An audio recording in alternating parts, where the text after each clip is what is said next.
Olá, eu sou a Marisa e este é o Oh, La Tarte, o podcast que vai adoçar os vossos ouvidos. Confessem, também são viciados em doces, massas fofinhas e risadas açucaradas?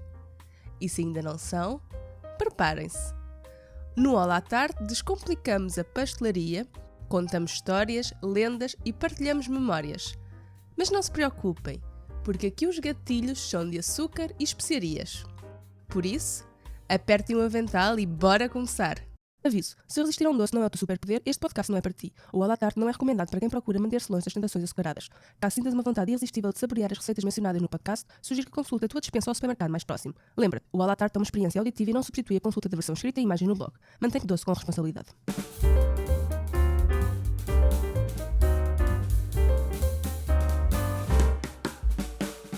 E no episódio de hoje, folares de erva doce. Nada melhor para entrar no mês da Páscoa do que uma receita de folares de Páscoa. Sim, para os mais distraídos, a Páscoa é já este dia 31 de março. E estes bolos, com a sua forma de ninho redondo e os seus ovos cozidos apresentados com casca no centro, são, sem dúvida, indispensáveis nesta época. Eles fazem parte de uma tradição antiga. Diz a lenda que uma jovem chamada Mariana, que sonhava casar, implorou a Catarina, a santa casamenteira, que lhe enviasse pretendentes. E foram logo dois que se apresentaram. Um lavrador pobre e um fidalgo rico, tal qual uma novela.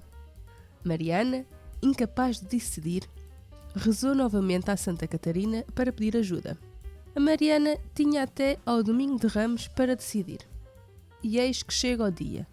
Os dois cruzam-se a caminho da casa da Mariana e envolvem-se numa luta violenta. A Mariana, ao saber, corre ao encontro deles e grita pelo nome do lavrador pobre, Amaro, ao qual se declarou, e claro que o fidalgo, com o orgulho ferido, prometeu vingança. Com isto, já era véspera de domingo de Páscoa, e a Mariana, com medo que o fidalgo aparecesse no dia do casamento, para matar o Amaro, ofereceu flores e rezou outra vez à Santa Catarina, que, coitada, já deveria estar fartinha de ouvir a Mariana. No dia seguinte, misteriosamente, apareceu na casa da Mariana um bolo com ovos inteiros, rodeado com as flores que esta tinha oferecido à santa. Confusa, claro, ela foi a correr contar a Amaro, que lhe disse que também tinha recebido um presente igual. Eles pensaram que teria sido uma oferta de paz do fidalgo. Já eu, com os meus pensamentos retorcidos, iria pensar que era um bolo envenenado. Mas pronto, a Mariana e o Amaro pensaram que era uma oferta de paz do fidalgo e foram-lhe agradecer o gesto. Mas não é que o fidalgo também tinha recebido o mesmo presente? Ora, claro que a Mariana concluiu que afinal tinha sido obra da Santa Catarina para acabar com a briga. E foi assim que o folar ficou para sempre associado à amizade e à reconciliação. Claro que a tradição evoluiu ao longo dos séculos, transformando-se assim num símbolo marcante da Páscoa, onde as madrinhas oferecem folares aos afilhados e os afilhados oferecem flores às madrinhas. A receita do folar é transmitida de geração em geração e varia de região para região. Mas farinha, açúcar, ovos, manteiga e fermento são os ingredientes comuns em todas as receitas. Mas aromas como erva doce, canela, frutas secas e até mesmo carnes como chouriço ou presunto adicionam camadas de sabor a esta receita. As receitas dos folares costumam ser mais salgadas no norte de Portugal e, à medida que vamos descendo para a região algarvia, vão ficando mais doces. Mas deixemos as lendas para trás. Eu hoje vou partilhar a receita do folar da minha avó. Era ela quem comandava a cozinha e, apesar de não ter uma receita escrita, pois a sua falta de visão impedia de escrever, tinha cada detalhe guardado na memória.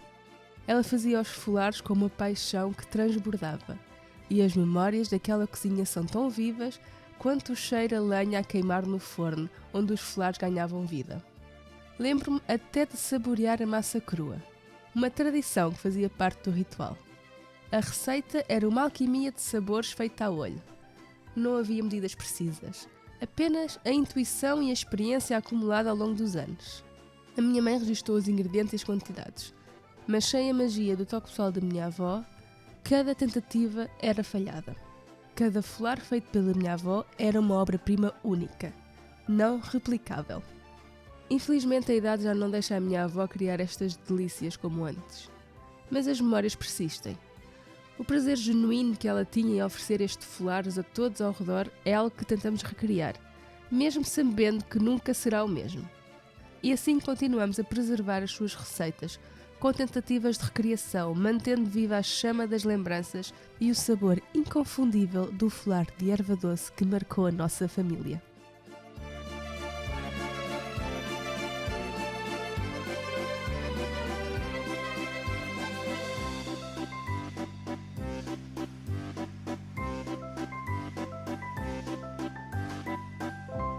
Finalmente deixamos as lendas, as memórias e as histórias para trás e passamos à receita. Para fazer uns maravilhosos folares de erva doce, vais precisar de 25 gramas de fermento fresco, também conhecido como fermento padeiro, aproximadamente 200 ml de água tépida, ou seja, nem muito fria nem muito quente, 1 kg de farinha de trigo, 5 gramas de sal fino, o que é aproximadamente meia colher de chá, 500 gramas de açúcar, 10 gramas de erva doce moída, que são cerca de 2 colheres de sopa, 5 gramas de canela moída, ou seja, aproximadamente 1 colher de sopa, zestes de 1 limão, 175 gramas de manteiga sem sal derretida e 2 ovos médios, ou seja, 100 gramas. E para decorar vamos precisar de 1 ovo batido para dourar e 4 ovos inteiros para colocar no centro. E como material vamos precisar de uma taça grande, uma colher, um pano, um forno, papel vegetal, tabuleiro de forno e um pincel. Esta receita é rápida de preparar, sem complicações.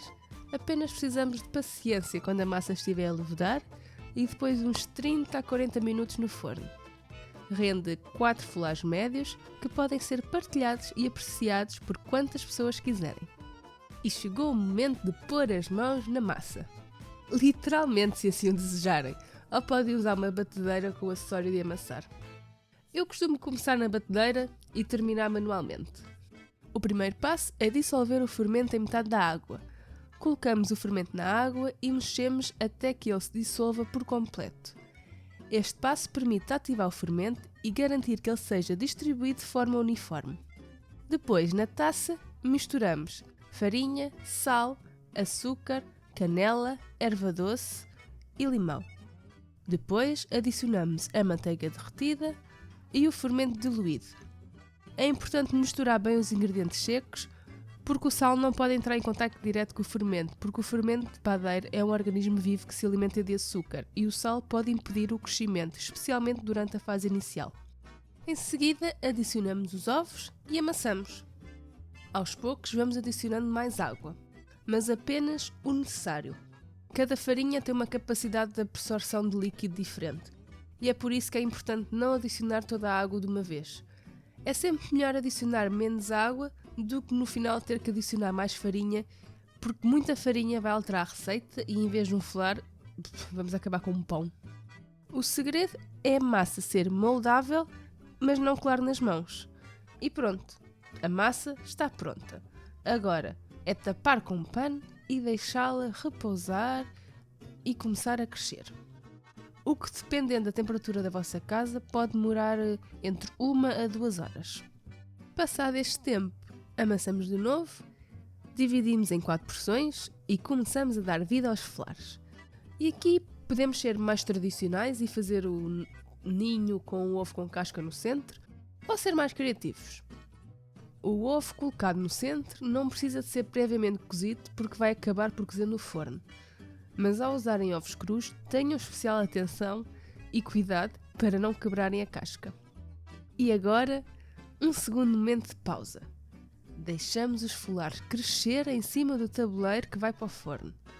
Depois de levedados, pincelamos a superfície do folar com o ovo batido e levamos ao forno pré-aquecido a 180 graus Celsius por uns 30 a 40 minutos. Já sabem que varia de forno para forno. Depois de cozidos, retiramos do forno e deixamos arrefecer embrulhados num pano como se estivéssemos a preservar um tesouro. Isto se conseguirem resistir a tirar um pedaço, claro. E é isto. A textura.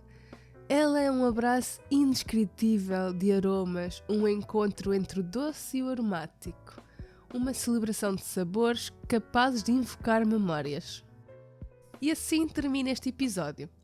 A receita escrita com todos os detalhes, truques, dicas e fotografias do passo a passo, já sabem, está no blog. O link está na descrição. Não se esqueçam de nos seguir no Instagram. O nosso arroba é o podcast_olatarte, OEOH Latarte, e fica a par de todas as novidades e curiosidades. E já sabem, podem enviar dúvidas, críticas ou sugestões para o nosso Instagram. Digam-me se gostaram, se não gostaram, qual a receita que querem, ou digam apenas que ouviram.